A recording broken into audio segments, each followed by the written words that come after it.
Good afternoon, good evening, good morning. I don't know what time or what time of day it is where you are,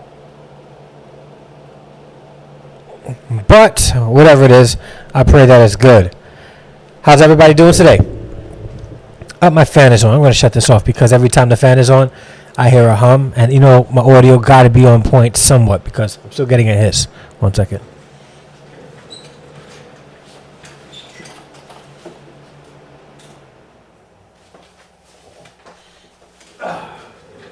All right.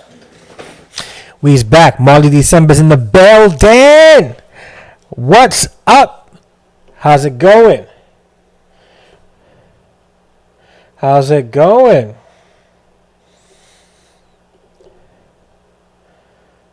Okay. All right. So, my sister just texted me. She just got a base, a sand base. Well, a base. Filled it with sand for her umbrella. I have one. I told her to get one. She got one. She used less sand in it than I did. So I used like 4 pounds of four 50-pound. Sorry, 4 50-pound bags of sand to put inside the base. And there's 4 sides of it, and she only needed 3. So good for her. So I literally woke up from a nap about a half an hour ago. Like, when I mean literally, I'm talking literally. Like, literally.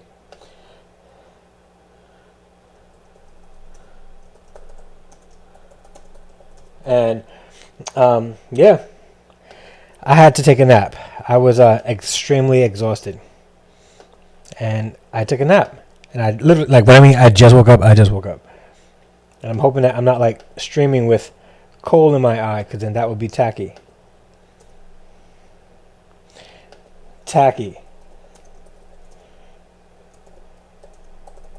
Sorry, just sending a quick message. All right, so we have, hey, what's going on? My main sister. Like, she's like my main, like, you know, I have my main man. This is my main sister, except she's my sister from Maine. My sister in Christ from the state of Maine. So she's my main sister. You said I'm too quiet? Wait, all right, so which one is it? Am I a bit loud or am I too quiet? All right, so Molly December, you said I'm a bit loud. Sunflower says I'm too quiet. That means either I got to adjust my volume or one of you guys got to adjust your volume. Well, or Sunflower, you got to adjust your volume, or maybe I do. So let me know. Turn your volume all the way up, and let's see if that works. Man, and yeah, and the storm was insane, yo. Insane. It came through, and it was like, yo, we here. Mira. Oh, now it's too loud. I didn't touch anything. All right, let me lower it. Let me see if this works. Hopefully this will work a little bit. Oh, I know what happened. Hold on. This should do it. So let me know if this is good. I actually had to turn up my volume. I forgot why, but I turned it up. So let me know if this is good. Yo, this storm, Isaias was like, Mira, I hear, and like turned up the place. Down power lines, my brother in Long Island and my sister-in-law in Long Island, without power. They don't have power. A lot of people in Staten Island don't have power. A lot of people in Jersey don't have power. And I'm sitting here with power like this while I'm praying that they get their power back on. And you can grab this at the Teespring link in my description. I gotta hit it. Shawnette Williams in the building. Swagger on 100,000 trillion. Thank you so much for being here. Yes, and please hit that like button. Smash it if that's what you're into, as Peter McKinnon would say. Thank you. All right, today's going to be the last in the series that I've had about a marriage. This course that I do with couples for who are getting married, pre-marriage counseling. It's called Two-Getherness, Marriage and Family Counseling, or Recalibrating Your Marriage. It can go for couples who are having a hard time in their marriage, for couples about to go into a hard time in their marriage. Marriage is not easy. Marriage takes a lot of work, a lot of commitment. And thank you so much, Shernette Williams, for dropping that merch link for me. I appreciate it. Marriage takes a lot of work and commitment. And if you are not going into marriage with the mindset that you are going to be committed to this, you're going to break. You are going to break. Marriage is difficult. Marriage is challenging. But when the two people, the couple, go into the marriage thinking that I'm in this for the long haul, not even for the long haul, I'm in this forever. I am going to work on this marriage. I am committed to this marriage. I am committed to loving my life partner. It'll work. All right, your volume's all the way up. Is the volume good now? If your volume's all the way up, can you hear me clearly? Am I speaking in a way that you can comfortably listen and not have to cover your ears or go like this? Let me know. Oh, Alina's in the building. Yeah, she is so faithful. Alina is faithful. That's my faithful sister from the UK.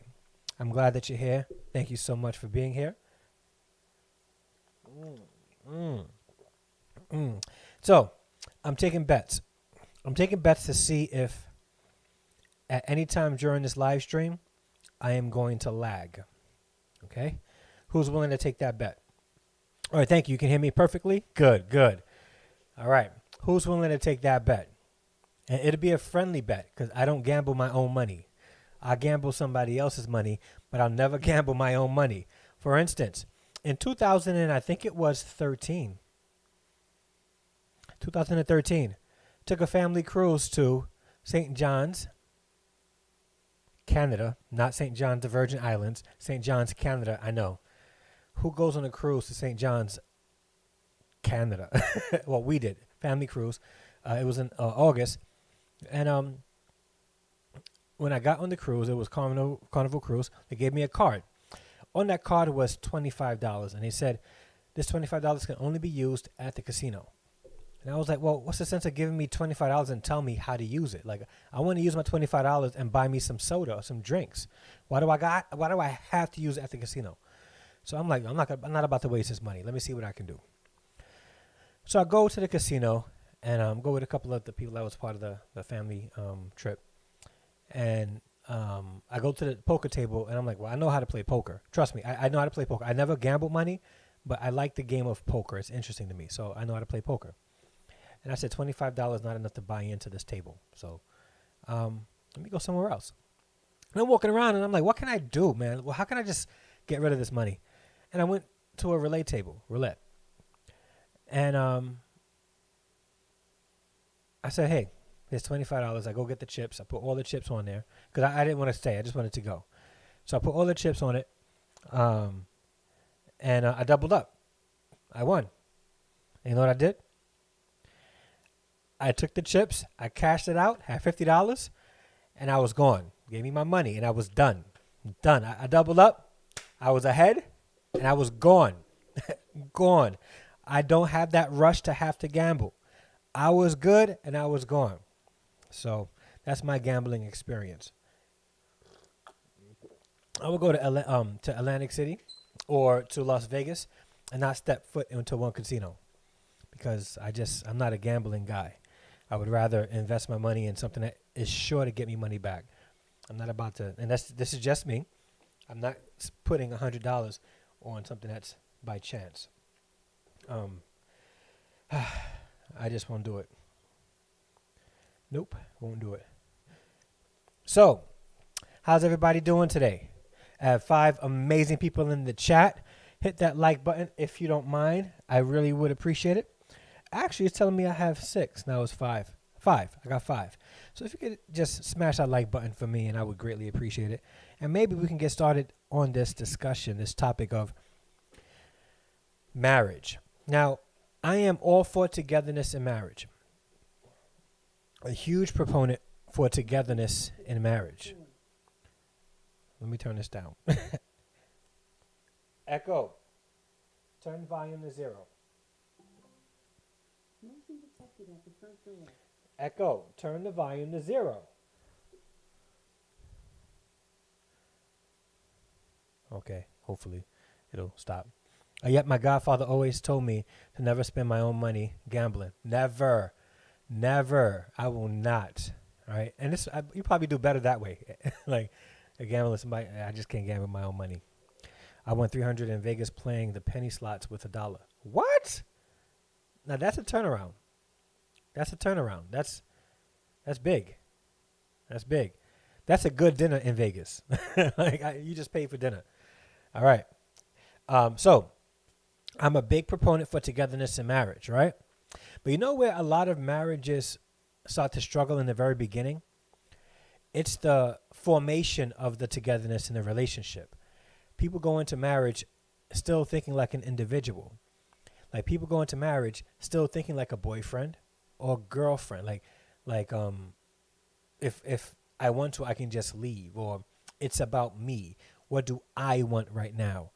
And finding togetherness when you've lived so long as an individual is difficult, very difficult. It's challenging. But what's even more challenging is when you try to focus on developing togetherness and an identity in your marriage. Some people lose their individuality. They become drained. They feel like, who am I? And then they fall by the wayside in their marriage. An example of this is when I got divorced. My whole identity for 10 years was in what was me being a husband and me being a father. I had no clue who I was after I got divorced. No clue. Didn't know who I was anymore. And because I got married so young, it was so easy for me to fall into that role of a husband, or that mindset of being a husband, because that's all I ever knew. That's all I still know. And that's why I desire to get married again. But that's all I still know. But I know who I am as an individual now. So some of us, we get married and we think of us as an individual. We struggle finding togetherness. And then when we have somewhat of identity in our marriage, we struggle again now trying to find our individuality again. Like, who am I? So individuality and togetherness is an important trait to have in a marriage. You have to be able to be an individual while you are focused on togetherness. Who you are is who you are. What you like is what you like. Sometimes, a lot of times, most times, couples will get into a relationship and identify the things that they both like together. But that does not mean that you have to completely dismiss your own likes and desires. Because if you do that, you will find yourself in a position where you are drained, fatigued, and you are going through marriage fatigue, and you want out because you don't know who you are anymore. Okay, the last thing that you want to do is to have your spouse tell you who your identity is. If you don't know who you are before you get into a marriage, your spouse, whether it's your husband or your wife, will start to tell you who you are. You start believing it. You're going to get frustrated because now you're like, I don't even like that. So now what? I want to find who I am. I need my space. I want a separation. I want a divorce. I'm out. I'm doing me. Yes, all that kind of nonsense that, divorced women be trying to do, and turn up and stuff. Yeah, I'm saying it. Men go through it when they get divorced. Like, they go through it. Like, they be like, yo, I don't even want to do anything. Don't even call me. Leave me alone. Crawling up in their beds. But women be like, yo, get my girls. Let's go. Let's turn up. I don't know. I don't know if it's really like that. It could be. I don't know. But divorce is a tough thing, and you guys have to be focused on togetherness, but not lose your individuality. And we's are going to talk about that tonight, or today, or afternoon. If you're watching this in the afternoon, afternoon is not a word. I made it up. It's going into the lexicon. Watch. Some YouTubers be flossing the divorce freedom. Yeah, no. What is this divorce freedom stuff? Like, people have divorce parties and stuff like that. Divorce, and I'm gonna say it, and you could disagree if you want. That's fine. I value your opinion. But divorce is not something to be celebrated. It's not. It's not, man. Especially if there's children involved. You don't celebrate divorce. That's just me. That's just me. And then 6 months later, they start calling one to reunite. Yo, listen. That happens. It could be 6 months. It could be a year. It could be a year and a half later. No, it happens. They wanted to reunite and try to work things out after you done found somebody and you're like, yo, wait, but I'm trying to move on with my life and now you want to come back. But yeah. But back to what I was saying, divorce is really isn't something that we should be celebrating. It's something that we should heal from. And you don't heal by celebrating the hurt that you're going through. You heal from it and then celebrate the healing, not the hurt or the separation. Don't celebrate the separation. Celebrate the healing process. All right, so let's get started. And thank you to the 5 people watching right now. I greatly appreciate you guys. Greatly. Amalia says, right, I was upset with my friends that my friends gave me a surprise divorce party. I wonder what was at that surprise divorce party. Listen. Or divorce party, period. Yeah. Yeah, it's not something that people really should, and that's just my opinion. Take it or leave it. You guys can do you as somebody who has studied relationships and is a lifelong student of relationships, because I don't claim to be an expert or master of anything. What I learn, I try to disseminate to people in hopes that I can share the information. From based on what I've learned, it's not really a good thing. It doesn't give the right message of what a marriage should be. But yeah. All right. Let's get going. Let's see if I can get this going. All right. Today we will discuss how individuality is important in establishing togetherness in a marriage. And it seems like an oxymoron type thing, right? Where we've been talking about togetherness for so long, and now we're talking about individuality. Like which one is it, Dre? You can't have, your cake and eat it too. Like you can't have 2 things, and you can't serve 2 masters. Actually, this is actually the premise and the focus of togetherness.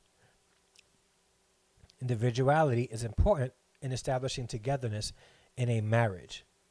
What causes strong togetherness is the couple's appreciation for each other's uniqueness. Let me say that again. All right, pass the offering. What causes strong togetherness is the couple's appreciation for each other's uniqueness. Come on, guys. Somebody holler at me. Somebody say amen. I know I'm preaching right now, so somebody come on. All right? That's deep stuff. And I promise you I made that up. I promise you I made that up. So today we're going to discuss this and talk about how we can create strong togetherness in appreciating each other's uniqueness. Face one another. Well, this one I would say, now, if I was in a session, I would tell the couples to do this, right? I would tell them to face one another and share what unique traits you love and appreciate about the other, as if you were sharing your marriage vows. Now, what would happen is, and I will tell you how I would do this. This would be homework given the week before, where they would have to write this down. Then we would come into the session, and then they would turn to each other, and then I would tell them face one another and share what unique traits you love and appreciate about the other, as if you were sharing your marriage vows. So they would sit across from each other, and then they would share their marriage vows or what they like about each other, what unique traits they like about each other. Not like what annoys them. Like, listen, Lucy, I don't like it when you click your teeth. Or I don't like it when you pop your gum when you chew it. Like no, not that kind of unique traits. Like positive unique traits. I like it when, you this, or I like it when you do that, or you have this ability to see the best in people. And I know I don't always, but I really appreciate that about you. It actually, a lot of times, I'm going to be honest with you, for couples who are having a really hard time, this becomes a catalyst and the turning point of their marriage. Because now they start to really see the beauty in the other person instead of always trying to seek what I want in this relationship. Now I can see who this person is. It allows their eyes to be open. So it's good stuff. Good stuff. Assimilation in marriage, where the personhood of one spouse is given up, is not what God intended. Listen to what's being said here. I'm going to repeat that. Assimilation in marriage, where the personhood of one spouse is given up, is not what God intended. Christian marriage, because as you know, I come from a very Christian and biblical perspective when it comes to marriage. Christian marriage is more like accommodation, where two separate people each maintain a distinct personhood, but choose to come together in unity and oneness of commitment, meaning, and service. This is a couple, Jack Balswick and Judith Balswick, who has a book called The Family, A Christian Perspective on the Contemporary Home. All right. I would recommend you get that book as well. If you don't have it, get it. It's called The Family, A Christian Perspective on the Contemporary Home. This is good stuff right here. Really good stuff. Because this sort of sums up what marriage should be about when it comes to having individuality, appreciating that, and enjoying the togetherness and building togetherness in your marriage. I'm going to read that one more time. Assimilation in marriage, where the personhood of one spouse is given up, is not what God intended. Christian marriage is more like accommodation, where two separate people each maintain a distinct personhood, but choose to come together in unity and oneness of commitment, meaning, and service. I hope you're getting this. And I hope you can share this with somebody who is struggling with finding themselves in their marriage. And if they are, please have them give me a call because maybe I can help them out. Okay? This is good stuff here. Share this out. And here are some helpful tools. Have your own interest and interest together. Now, I mentioned this before. In the dating stages, people tend to lose themselves purposely in order to, what's the word I'm looking for? Not trick, not manipulate, not fool. I guess like to win. So they compromise who they are to win the person, right? They take on the interests of the other person. And then when they get married, they reveal that they were never really interested in that. And then it's like the marriage starts falling apart because they weren't honest with themselves in the dating stage. The dating stage is an opportunity for the person to get to know who you really are, not for you to win that person and give them your best impression. Your first impression should be who you really are, and let them be impressed by that or not. So, like, it's not like you're going in for a job interview where you got to fake it to make it. This is your life, people. Like, you can always get better in your job if you fake it and receive training and all that stuff.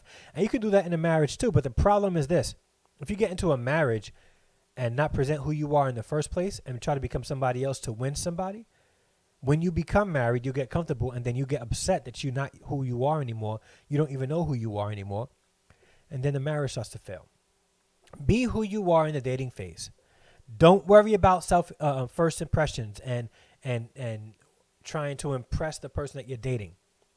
If they don't like you for who you are, your character, your trait, all that stuff, they are not the person for you. They are not compatible for you.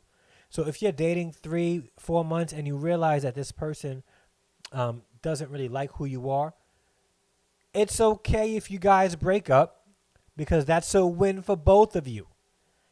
It's a win. All right. Be who you are from the jump. This way, when you get into your marriage, you have your own interest. You guys know what each other's interests are, and then you can come together and create new interests that you guys both enjoy together. That means, right? I like basketball. My wife may not like basketball. And if I say, hey, babe, I want to go to a game. Is it okay if I go? Would you like to come with me? She has the freedom to say, no, I don't want to go to the game with you. I say, okay, then I'm going to go with, Peter, John, Michael, all my disciple friends. Well, Michael was never really a disciple, but all right, you know what I mean, all right? I'm going with them, and we're going to go to the basketball game, all right? Going to see the Knicks. All right, baby, I'll let you know how it is, and I'll text you throughout the night. And if you need anything, let me know, all right? And that's okay. But then some nights, I'm pretty sure, for my birthday or whatever, she'll treat me to a Knicks game, and she and for that, she's joining in what I like on a special day to join in an interest that I like. Now, she may like to go and see mushy movies, right? Love flicks. And I don't like love flicks. Like, give me action, high intense movies, right? Well, I can't say it now. I sort of like movies that make me cry. I've been watching a whole lot of movies that are pretty mushy. But what if, right? She wants to go see a movie, and she said, hey, I'm going to go see this movie. I'm interested in going to see it. I have the choice to say, okay, I'll join you. Or, yeah, that's not really my type, babe. I'll go with you if you really want me to. But, it's up to you. And she has the freedom to say, no, I'll go with Mary, Martha, and, the friends of Jesus. And we'll go see that movie. All right, cool. Let me know how it goes or whatever. If you need anything, let me know.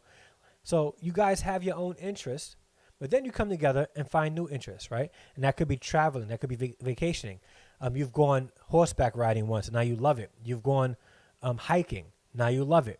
You've gone to the beach, and you never really went to the beach before. Now you and your wife are sitting on the beach, listening to the waves hit the sand, and it's like, wow, this is something I really like. I never knew I liked rock climbing. And me and my wife share that together. It's a new experience, and we love it. Be your own person, have your own interests, but then come together and share interests together, develop interests together, and that creates togetherness while you are individuals. Be willing to participate in each other's interests. Be willing to participate. Surprise your spouse on special days and do what they like. But for that to happen, right, your spouse has to be honest with what they like. You have to be honest with what you like. You know what that means?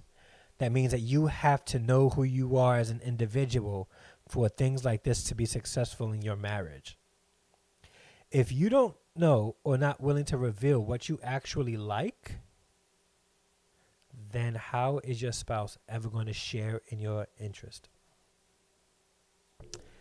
Be willing to participate in the other's interests.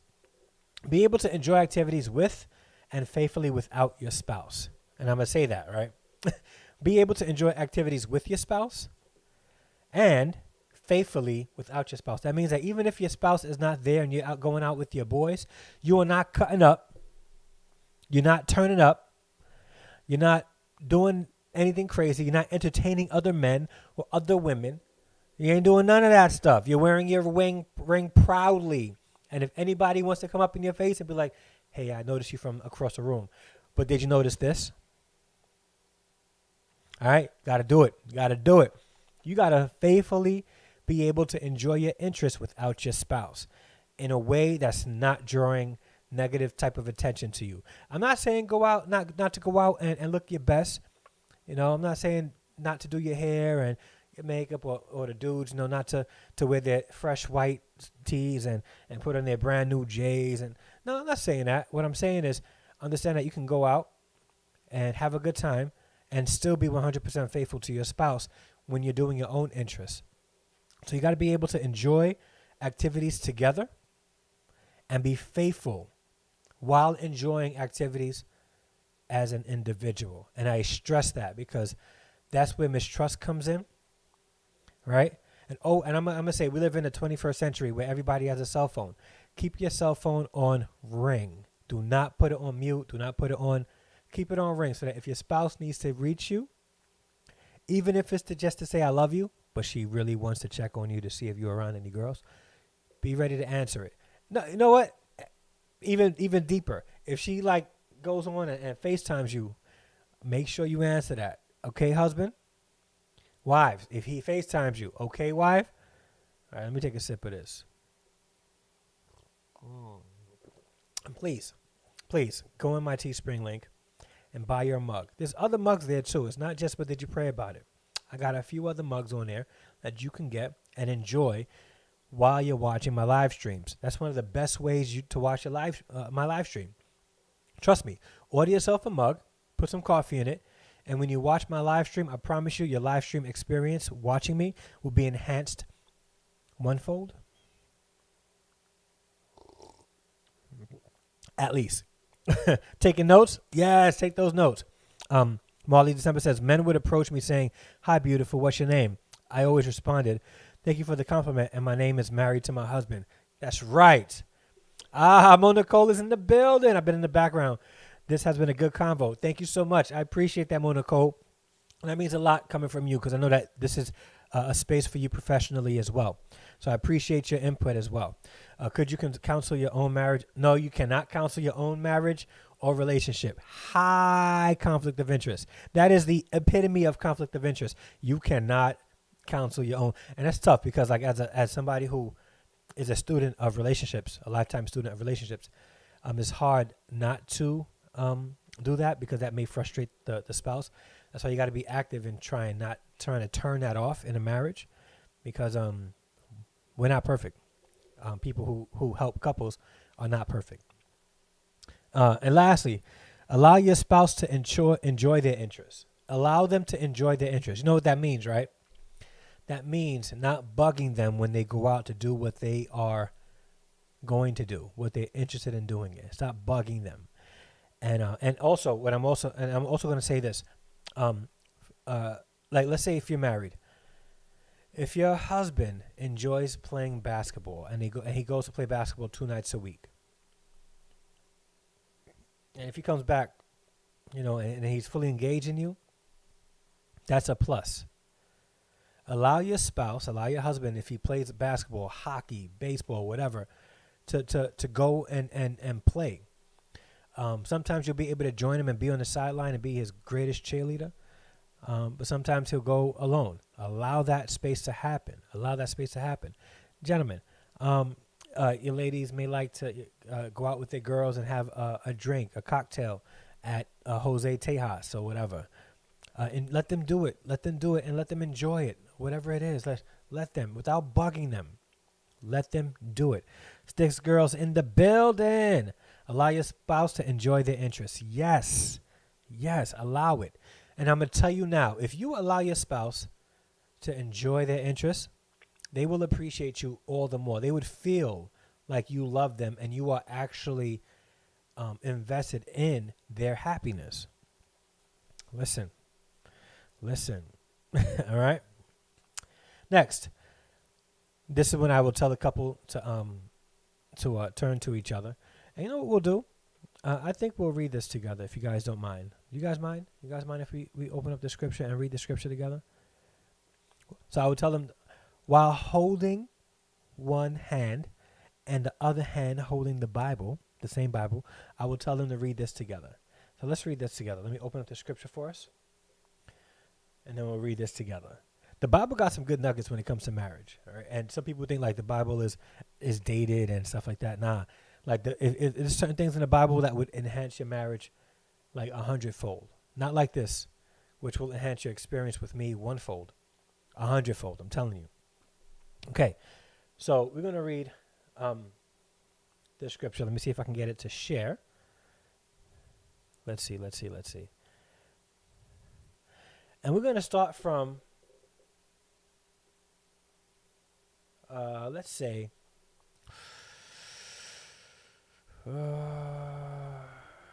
Let's start from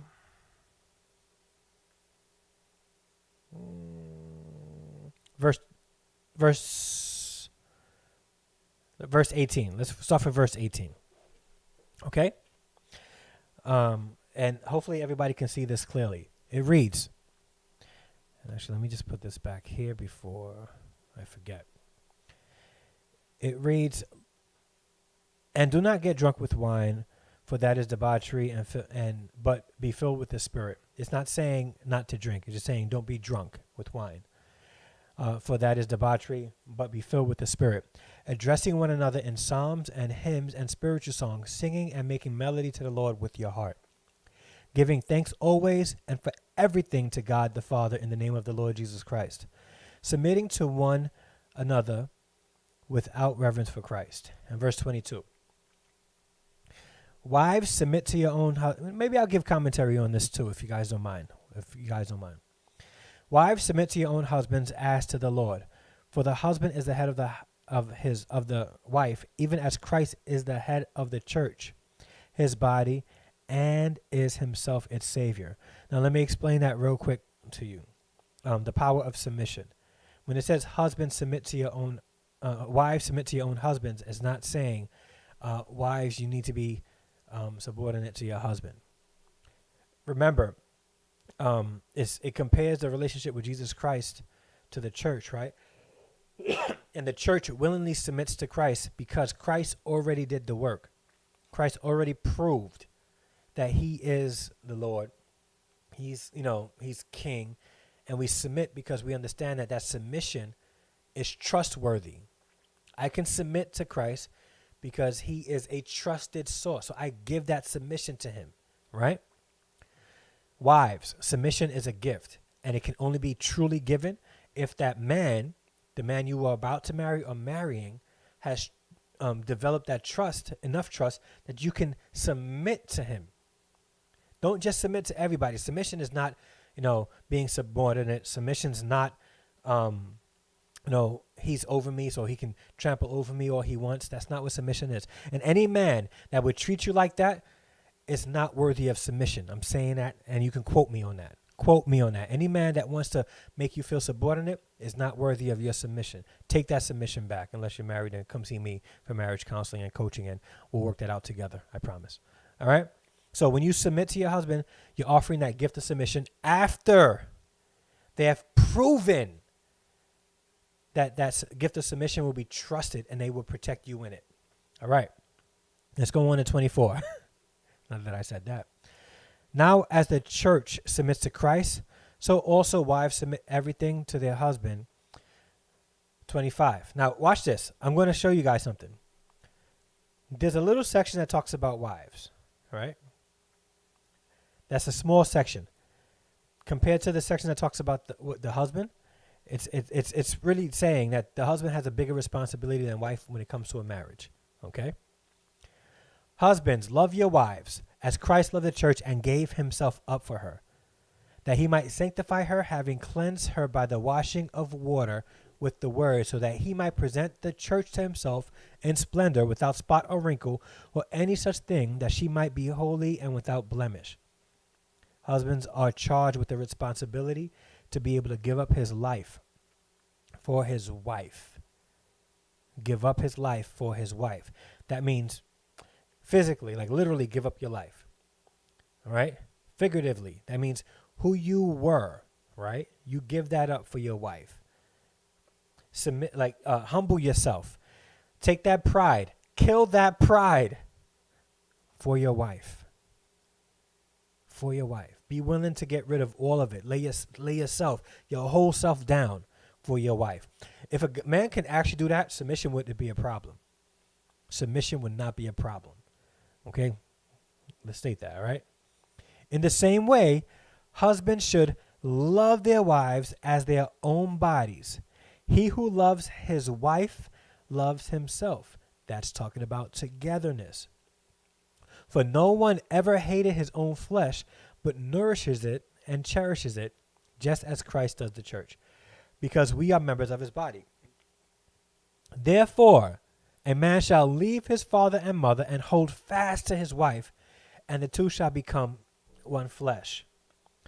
This mystery is profound, and I am saying that it refers to Christ and the church. However, let each one of you love his wife as himself, and let the wife see that she respects her husband. We are charged with loving our wives. Wives are charged with respecting their husband. If we choose to love our wives, prove to them that their gift of submission will be trusted, that they can trust me with that gift of submission. They will not only love me, they will respect me as well. All right. So I would tell them to read that together, just verses 22 and 23, actually. 22 to 33. And then we would continue on with the session and actually end it here. Right. So hopefully that commentary was helpful to you guys. Like I said, the Bible, some people, they look at the Bible as outdated, but there are some things in the Bible that are actionable even today. And it will enhance your experience in life and living. Like, yeah, I'm serious. All right. Hey, Kane E. Moore, you're new here. Thank you so much for being here. If one of my moderators can do me a favor and drop their link in the chat, that will be greatly, greatly, greatly appreciated. Drop their link in the chat. All right. So after this, I would go into the fireworks. I will give them my here's my information for the services that I have now. If you guys have not been to my website yet, please do so. I gotta change the picture. Somebody told me that picture was like really like straight. I was like in the picture like this, so you can check it out. It's togethernesscoaching.com. That's www.togethernesscoaching.com. Let me see if I can type it in the chat. I'm not sure if can I. Yeah, I think I could.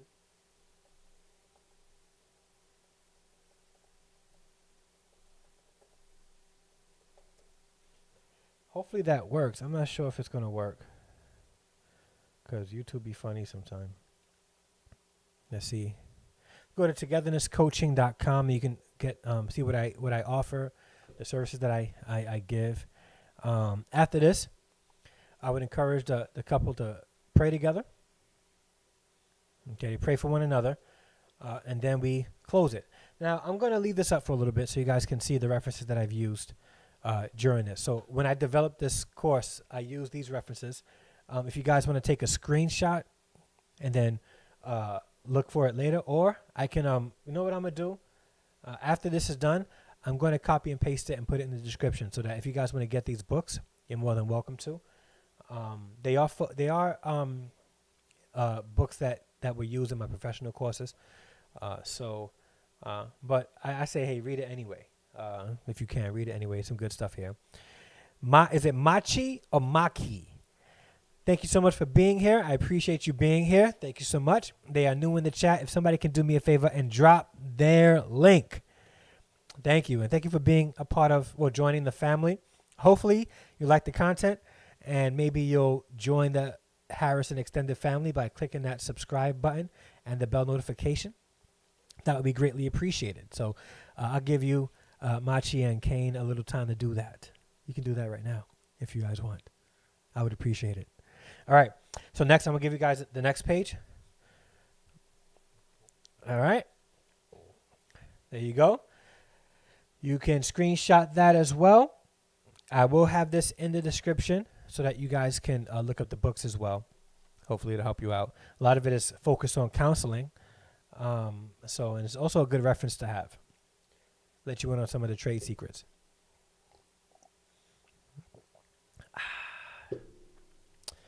And that's that. Now I got to figure out what I'm going to talk about next Tuesday in the live. And it did not lag. And I promise you, I think the reason why it lags is because I play video in the PowerPoint. So I'm thinking if I upload my PowerPoints to Google Slides and it imports into Google Slides, will it operate better? Because it would be less CPU usage and more of the web usage. And I have like a gigabyte up and gigabyte down. So I'm thinking that may work. What do you guys think? Let me know. All right. So what do you guys think of the past couple of weeks? My series on togetherness and recalibrating your marriage. Was it okay? Was it something that you thought was helpful? Do you think that the information was good? Do you think Dreyu was way off? Let me know in the chat. I would like to discuss that with you. But I'm a divorcee. I'm a divorced man. And despite me being divorced, I still love marriage. Love marriage. And I want to help couples not be in the same position that I am in right now. And that's divorced. I believe, and I have to believe this because I love marriage so much, that every married couple can work out their marriage. Every single one.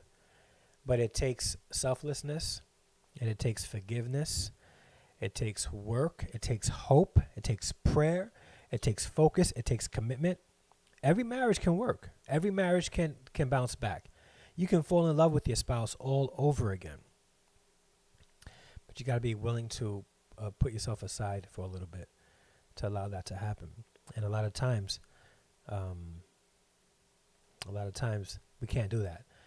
Biblically, the reason why Moses put divorce or allowed for divorce to be put in the Levitical law is because of the hardness of man's heart. It was God didn't say, God wasn't telling people, you guys are allowed to get divorced. It wasn't like that. It was okay. Your hearts are hard, and you don't want to stay married. So if you are going to get married, this is the only reason why you can get married, and that's reason biblically is for adultery or unfaithfulness in a marriage. And people have different interpretations of it. There really is one biblical interpretation, and that means adultery. Somebody, the other partner, went and had sex with somebody else in the marriage. Okay, that's what it means specifically. Some of us may say, well, if somebody's beating on their spouse, not being faithful. In a sense, yes, and I agree with that concept. Didn't I turn you on 0? I agree with that concept, but biblically, Moses was only referencing adultery. It's been great. I've definitely shared series out too. Thank you so much. I appreciate it. Thank you, Molly. It's so good. Thank you so much, my main sister. All right. So, and that's it, man. I still have some coffee left. I bring my Contigo, and then I pour. I made a mess. It pops up. It goes all over the place. I got to do it. I have to do it slow.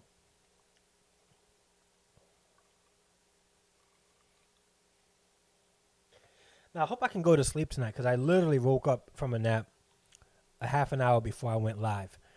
And I'm drinking coffee right now. And I got to go to sleep so I can be up early tomorrow.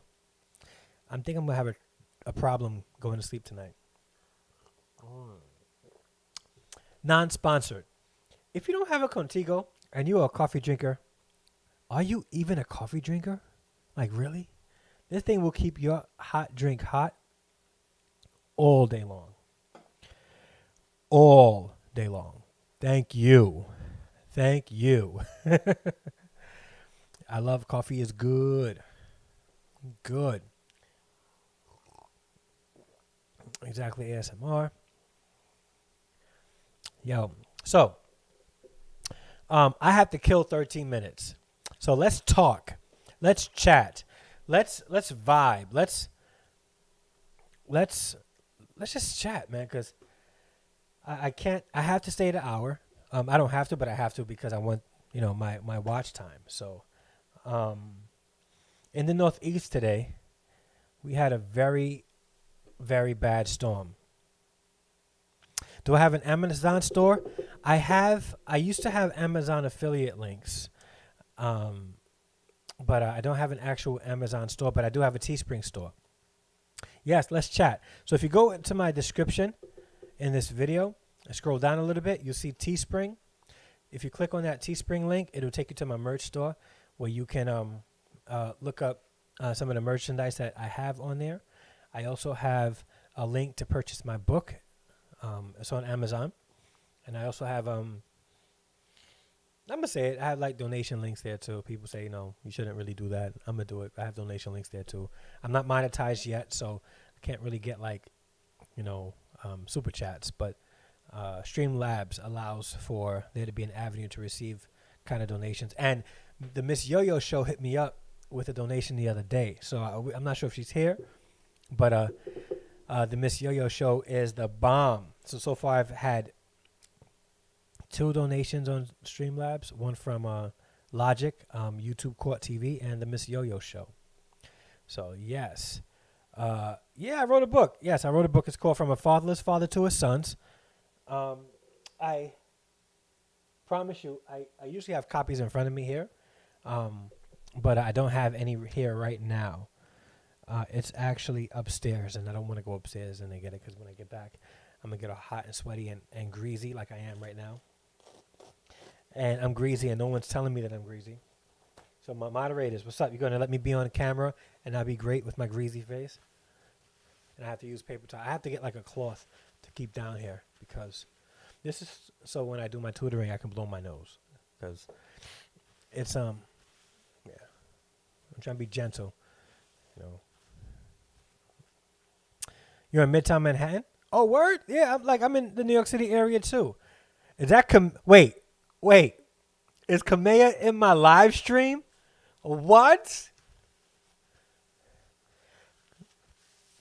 So you are not far from me. I'm in the New York City area also. All right, cool. New Yorkers in the house, and Kamea is in the chat. What? Shanette Williams, you see this? I've only ever seen her in Shanette Williams' chat. I feel important. I feel big time. I feel like huge. What's going on, Kamea? It's so good to see you. It's so good to see you. I am big time. I'm in Staten Island. New York. Okay. Elena, you are not in New York. Stop joshing us. You cap, as my son would say, you capping. That's what they say. That capping means like you're trying to trick us off, lying. So I think it's funny. Like these kids come up with brand new slangs every day. Like, and I thought I was young until my students start talking, and I don't understand a word they're saying. And for me to relate to my new students, I have to learn a whole new vernacular. And I don't consider slang as street talk. I consider it as an evolution of language, one that I need to learn to relate to my students. So I don't mind, and I teach them how to code switch. So when we're in the class, we speak in this format. But when we are outside the class or speaking informally, I don't mind you talking like that because it teaches me how to understand you better. So yeah. I'm in NY as well. Oh, NY is in the chat representing hard.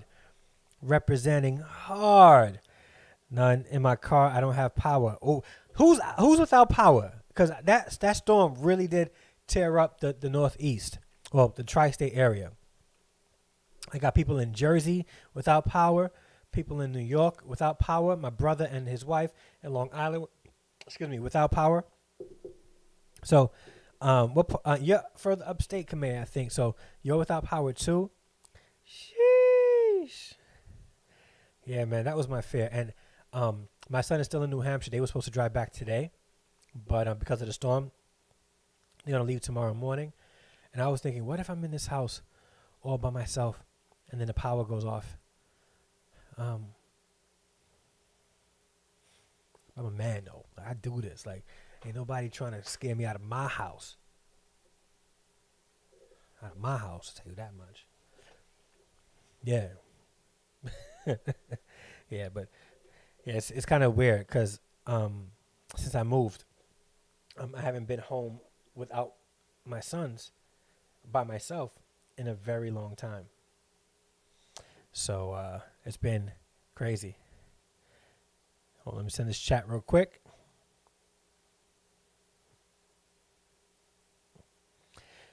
Yeah, I think so. I'll be fine. Like times like this makes me think that, and I'm not like a gun guy, but it's like maybe I should get one. Maybe I should get licensed and have one locked up in a safe somewhere just in case. Yeah, I have a decent alarm system. You're not coming in here without me knowing, or moving around my house without me knowing, but still. Not anymore. I moved towards the city. Okay, you moved toward the city now. Nice. Closer to all of us here. Dope. He's picking me up from the UK, remember? Sorry, everyone. Here getting the kids to bed. Oh, doing that super mom thing. I hear you. Yeah, Kamea is in the chat. I feel important. That's right. Catch a ride. That's a really long ride. Like, you know what? I would probably get a boat and go over. I think I really want to fly over the Atlantic Ocean. I've never flew over the Atlantic Ocean. It's when I think about it, I'm in in consideration to the ocean, a small metal tube flying through the sky over a large body of ocean. Yeah, that's a scary thought. Like, I would have to, like, go to sleep the whole time. Like, haven't been, like, really afraid of flying, but I do have a healthy respect for flying. Like, yeah. You have a tour bus? Yeah, I could take a tour bus. But there's not one tour bus willing to drive over the Atlantic Ocean. Man. Sorry, everyone here getting kids. Left my, don't worry, we'll collect you. We'll collect everybody. We'll do like a whole New York City YouTube meetup. We'll meet up and hang out in the city after Mother Nature lets us off of punishment and the borders open up. What's crazy is I found out today that the borders of Canada and New York and the United States may be closed until 2021. But there are people flying to like the Dominican Republic, to Mexico, to all over the Caribbean. And I'm like, yo, what's happening? Like, wait a minute. Time out. Time out. Canada and the United States close their borders to one another. But they're allowing us to fly out everywhere else? I'm good. I'm not going nowhere. I barely want to leave the state, let alone the country right now. You can hop on my bus. All right, we'll take the bus. Wait, do you really have a tour bus though? Like, in all honesty, you actually have a tour bus, Kane? It's scary thought, but you can do it. I used to be scared. Yeah, it is a scary thought. I think I could do it too. Like, I fly a lot. Usually a couple of times a year I fly out to Florida. I leave the country once a year to like a Caribbean island or a Caribbean destination or island destination. Or I go to Los Angeles for fatherhood conferences and things like that. So, yo, you have a tour bus. Are you a musician? Yeah, I know it's needed. I'm sad about the border being closed too. Right. Like, and what's worse is that like New Yorkers, when they go to Niagara Falls, let's be honest, or people from the United States, they really don't want to go to the Niagara Falls on the United States side. Like Canada, I don't want to say that. Canada sort of owns that real estate pretty much, like the good real estate. Yeah, it's closed. I checked it out in July and was disappointed that the border of Canada was closed. I was going to go for a visit. Yep. I know, because you can't see me, Shanette. Oh, you're an actor and in a boy band. That is dope. That is dope. My son wants to be an actor.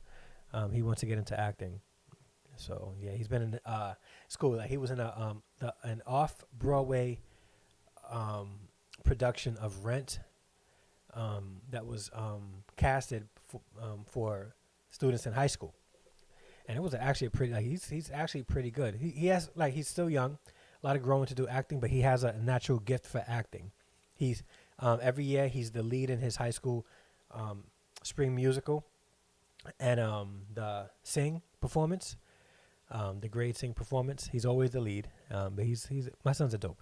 My sons are dope. If you have not, Kane, you're new to the channel, please, I invite you to watch my videos and get to know my family.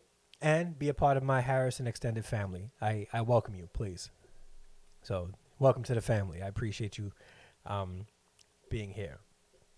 All right. So, I got like a minute left. I'm going to let this rock for about a minute. And then I'm going to go to bed because I'm tired.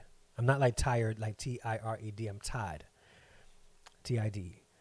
Hopefully, I could go to sleep because I had that long nap. Yeah, come to New York. Come to New York. Just make sure that you maintain 6 feet, and you're good to go. So it was my friend's tour bus because he's an actor, and he said that I can keep the bus. And now it's my tour bus. That's amazing. Like, I would love to have a tour bus. Love to travel the country in a tour bus or an RV and vlog the whole experience. That would be so amazing. That would be dope. That would be amazing. I want my kids to do that one year. That we hop on an RV.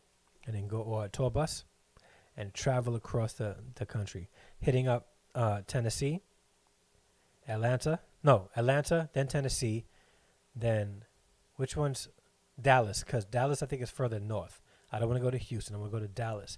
And then from Dallas, go to like Utah, I think, and then from Utah to the Grand Canyon, and then hit up LA, and then go to Malibu, and then go up to Seattle, but after hitting up Portland, and then cutting across to Minnesota, and then to Michigan, and then back to the United States. I have it all planned out. I honestly just did that in my head. So I really just did that in my head. So I don't have it planned out, but I will plan it out in case one day I can. I have beds on my tour bus, and I can cook. Wow. That's dope. Oh, wait, so you have your own tour bus, and then your boy band has your own. That's dope. That's dope. All right, guys. It is now 10 o'clock in the United States, in New York, Eastern Standard Time. That means that my time is up. I am going to end this live stream. I do want to thank you guys for coming through, engaging with me, allowing me to get to know you, coming in. Kamea, thank you so much. Molly December, Kane, Shanette Williams, Alina, my main sister. Who else came through? Maki, Machi, Sticks Girls is in the house. Who else? I want to make sure I don't miss anybody. I said Molly December. Who else? I know there's a couple of other people in here. Maybe not. Maybe people was watching in the background. I'm checking the chats. All right. I shouted everybody out that was in the chat. Thank you so much. I appreciate it. And this tomorrow I'll be hopefully I'll be uploading a video at 3 p.m. Also Thursday and Friday and Saturday at 10 a.m. we will be going live once again with our coffee and chat series. All right. And I may do a scripture reading on Sundays. We'll see.